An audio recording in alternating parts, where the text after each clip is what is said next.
Hi there, welcome to the Lament course session 4. This is called Silence.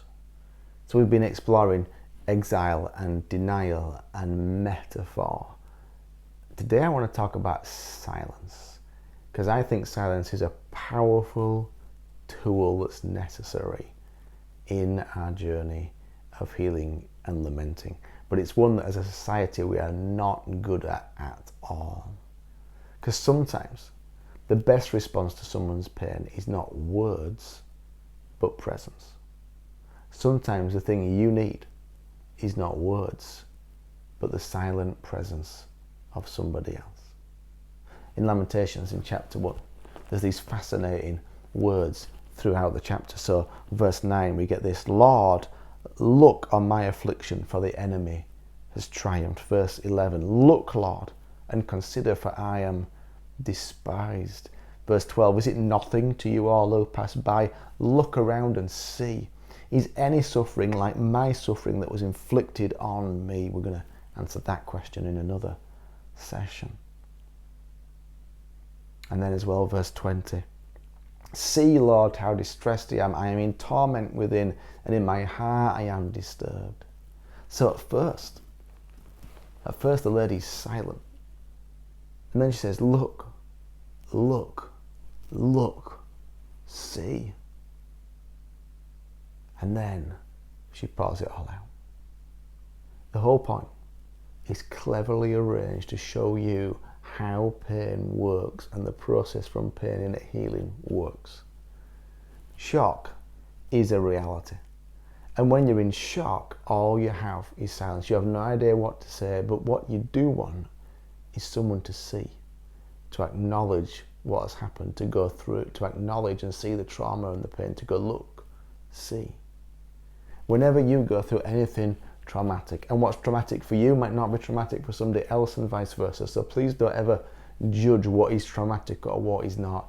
That depends on your disposition and your past and what you've gone through before as to whether it's traumatic or not. But here's the thing. Let's take grief as a primary example. Most people are surprised when, particularly if they're going through it for the first time and somebody close to them passes away, and they feel numb. They don't feel sad, they don't feel upset, they don't feel anything. And a number of times people have come to me and said, I don't know what's wrong with me, I don't feel anything. No, because you're in shock.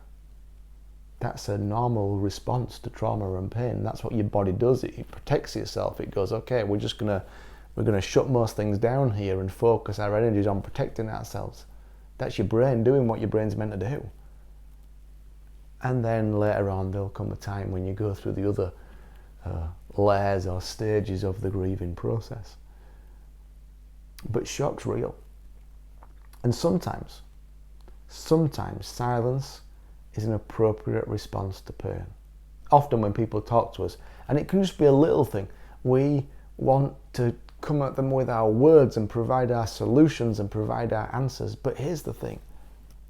Oftentimes, keeping your mouth shut is the best option. See, here's the thing. Before you speak, it's important to listen. Before you bring solutions, you need to have heard the problem. You see, we very, very rarely allow ourselves or others the space to lament because we want us and them fixed. And here's the problem with our society. We're in a place now where everything's quick and everything's fast and everything's immediate, and we can get what we want to our door within no time at all. And then when it comes to our pain and our sadness, we expect we're just going to switch on a tap and we're going to call somebody and somebody's going to say something or pray a prayer and boom, boom, bang, we're all done. But that's not how it works. That's not how it works.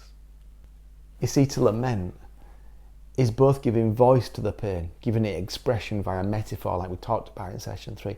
And at the same time, it's a thing that happened before it when all you have is the experience and the agony and you're not ready to name it yet. You're not ready to come to that point yet. You're still trying to work it out. This happened to me only recently. I was sat journaling. Something had happened and gone on that was out of the blue, unexpected, and it caused me pain. And I tried to write about it. I tried to express it. And I just got stuck because I was like, what? I can't comprehend that this person said this thing to this other person. I can't comprehend that with all they knew and all they understood, they would actually say it. Even now, a few days later, I'm going, no, I don't think it did happen, but I know it did happen. And I'm not denying the reality. I'm just like, I'm still in shock. And so I couldn't write and I couldn't pray because I'm not at that point yet where I can do that because I'm in this place of shock. So I just went off for a walk and spent some time just talking to Jesus about it and going, God, I'm here, it's all here. I want you. You're in it. I invite you into it. And then I met somebody for lunch today and they're a brilliant listener and I was able to just share it with them. And wonderfully, they just listened. They just heard me. Because what I needed was just to be heard. I needed somebody to validate it, to go, that's tough. Really? That happened? I'm so sorry.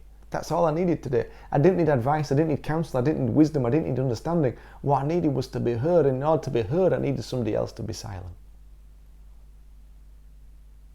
You see, often when we meet somebody who has gone through trauma, we want to meet them with words, but what if instead of charging in with our words and with our scriptures and with our solutions, we charged in with our silence? Too often we want to fix it before it can be fixed.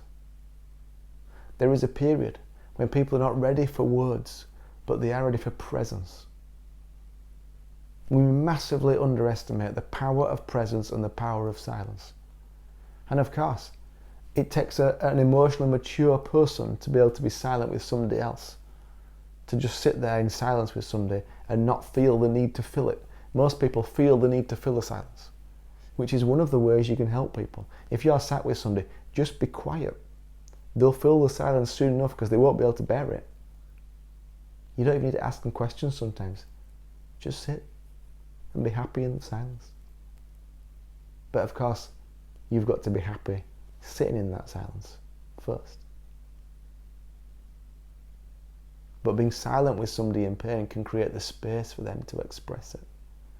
We must learn to be comfortable with silence, with sitting together. The Jews have this fabulous tradition that when somebody's gone through some sort of trauma, a friend will offer to come and sit Shiva with you. What sitting Shiva means is they will come to your house and sit wherever you want to sit, and they will just sit with you. They won't be on their phone, they won't be watching the telly, they will just sit in silence with you, ready to listen, ready to speak if spoken to, but they will not force it, they will not question you, they will not ram questions down your throat, they will not tell you that you've got to do this, I've got to do that, I've got to do the other, or this is 5 steps to this and 7 steps to that. They'll just be with you.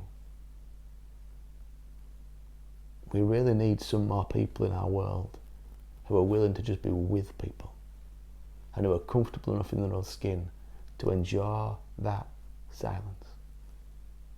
What if a correct response at some stage on somebody else's journey towards healing is not words and scriptures, but just sit in Shiva?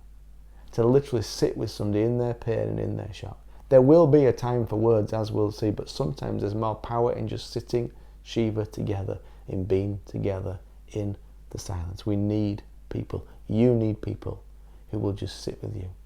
And I'm not encouraging you to have a pity party or anything like that. Just let people talk. Just let them be heard. Actually listen to them.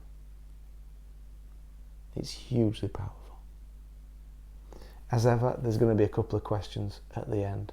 Enjoy talking about them, and do mull them over, do get into them. That's where the power of this course is. It's not really in my teaching, it's in how you then kind of explore that and work that out, either on your own or with a group of people. That's where the power is in kind of working it out together. So I encourage you to have a ponder and see where they lead you. God bless.